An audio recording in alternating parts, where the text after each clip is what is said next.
무더운 여름날이 싹 가고 아침 저녁으로 제법 서늘한 바람이 부는 가을이 왔습니다. 올해는 코로나가 좀 잠잠해지가 이 가을을 즐길 수 있을까 기대를 했었는데 아직까지 상황이 여의치 않습니다. 그런데 이 사회적 거리두기 4단계 효과 덕분인지 확산세가 많이 줄어가 인자 3단계로 조정될 수 있다는데요. 그런데 한편으로는 추석 전에 거리두기 완화하면 또 확산세가 커지는 건 아닌지 걱정입니다. 아무쪼록 다들 방역수칙 잘 지키고 조심하면 그래도 안전하고 행복한 추석 맞이할 수 있을 거라 기대되는데요. 오늘도 부산의 코로나 상황 살펴봅시다. 예, 대한가정의학회 코로나19 비상대책위원이죠. 동아대학교병원 한성호 교수 전화 연결돼 있습니다. 안녕하십니까? 안녕하십니까? 예, 안녕하십니까. 자, 어제 부산에서 코로나19 신규 확진자가 64명, 서구 체육시설 신규 감염, 그리고 부동산업체 연쇄 감염, 이 산발적 집단 감염이 이어지고 있습니다. 부산의 코로나19 상황 진단해 주시죠. 예, 어제 역시 64명이 추가가 되었습니다. 근데 이제 초중고 이용하는 서구 체육시설에서 계속 양성 판정이 추가가 됐는데요. 7명이 추가되었는데 이게 강습 과정에서 감염된 걸로 보이고 있습니다.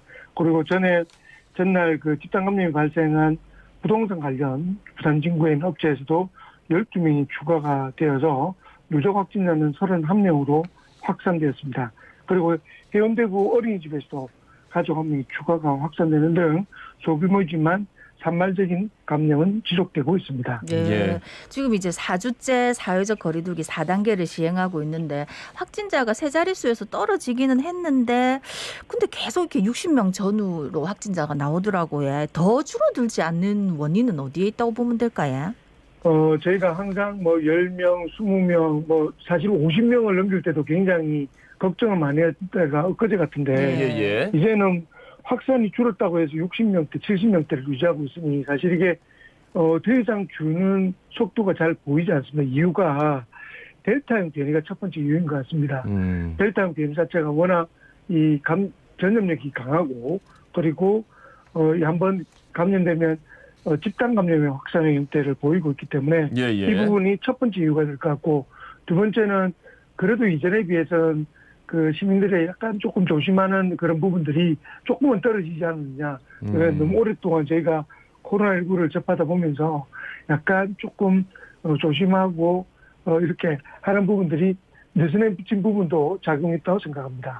안 그래도 델타 변이 말씀하셔가지고 변이 바이러스에 대한 데이터가 좀 나왔는데 이게 델타 변이 바이러스가 보통 바이러스가 아니네요. 그렇습니다. 이전에 지난 일주일 전만 해도 델타 변이 주율이 74.3%인데 네. 이번 지난주에는 확진자 중에 96%가 전력이 강한 델타 바이러스 감염으로 부산의 지역에도 밝혀졌습니다.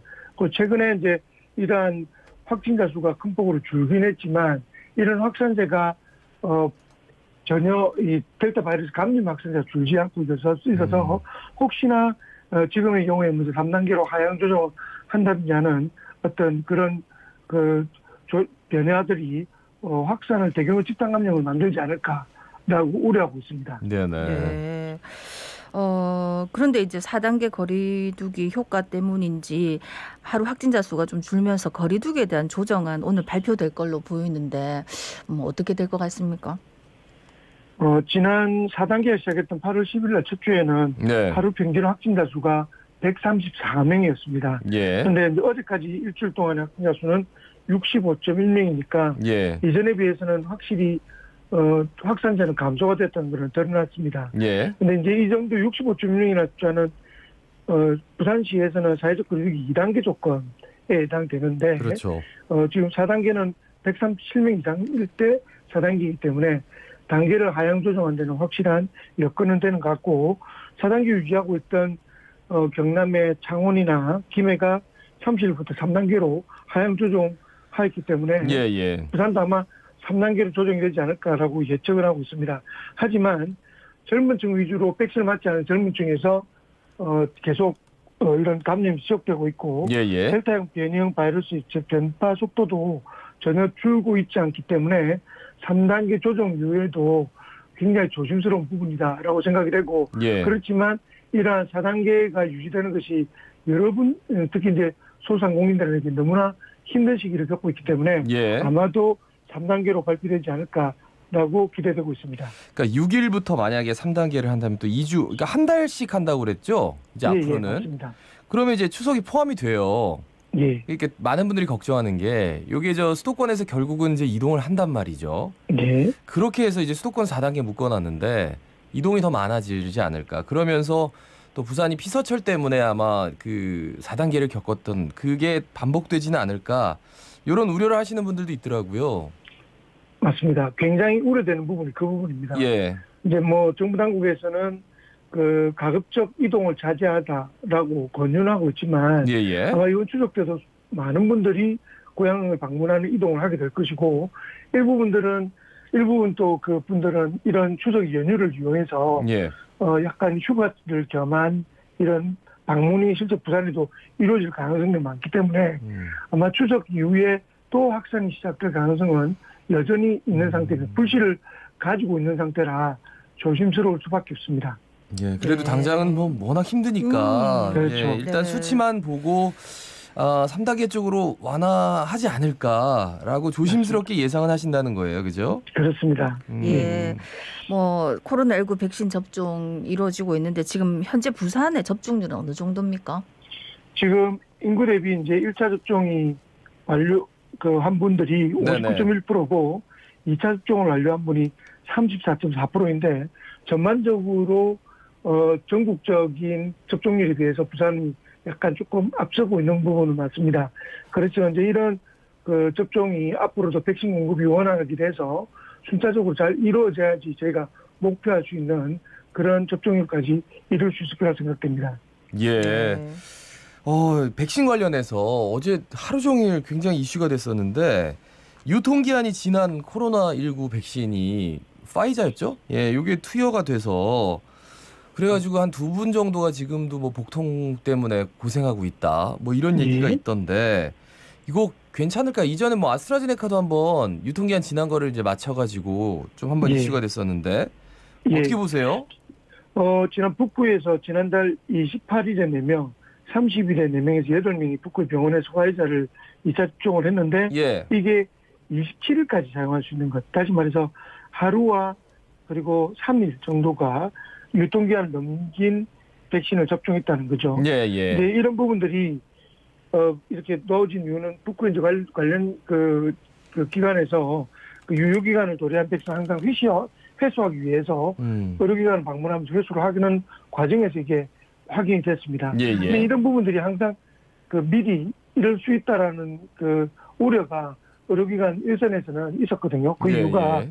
유통기간 자체가 임박한 백신들이 공급이 사실 많이 되고 있었고 그리고 지금은 한 기관에서 얀센부터 시작해서 화이자, 모더나까지 아스트라제네카까지 4종류의 백신을 모두 보유한 상태에서 접종을 이루어지고 있기 때문에 예, 예. 어떻게 보면 그 대상자가 이렇게 바뀌는 경우이거나 또는 지금과 같이 유통기간을 일일이 확인하지 못하고 접종하는 사례는 앞으로도 있을 수 있다고 생각이 됩니다. 이전에도 접종한 사례가 2건이 더 있었거든요. 예, 예. 그렇기 때문에 이런 부분에서는 지금처럼 이런 관리하는 것보다 조금 더 체계적인 관리가 필요하지 않을까. 특히 최근에 또 해외에서 또 여러 백신들이 공급되고 있는 부분들에 접종 기간이 굉장히 짧은 그 백신들이 많이 공급되고 있거든요. 예, 예. 그러면 아마 이런 식으로의 어떤 관리는 향후에도 똑같이 이런 실수를 만들 수 있다고 생각이 됩니다.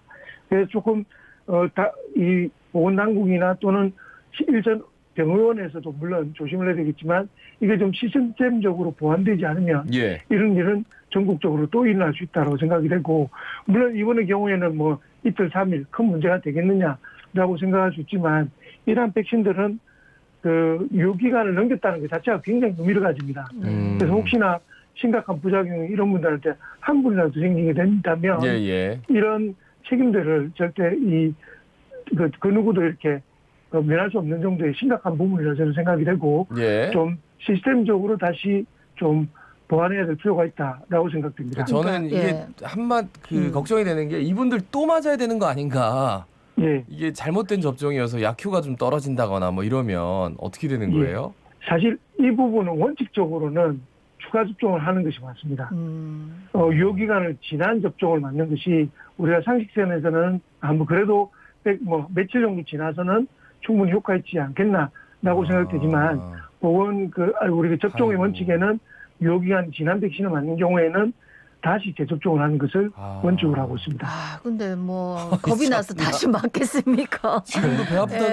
네, 저희가 이 아. 주사 맞으러 가고 유통기한 지났는지 확인할 수도 없고 요거는 그치. 정말로 교수님 말씀대로 철저하게 관리가 돼야 되겠네요. 저도 백신 맞으러 가서 맞습니다.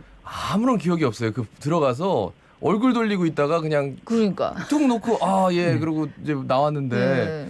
이제는 접종이 바뀌거나 또는 유효기간 바뀐 걸 접종하신 분은 전혀 모르기 때문에 네. 그래서 일정 기간은 우선적으로 정말 이런 부분에서 관리가 좀 철저하게 되고 특히 이제 이 주사를 접종하게 되는 우리 의료인들 그러니까 간호사의 교육이 특히나 또 더 중요할 거라고 생각이 됩니다. 네.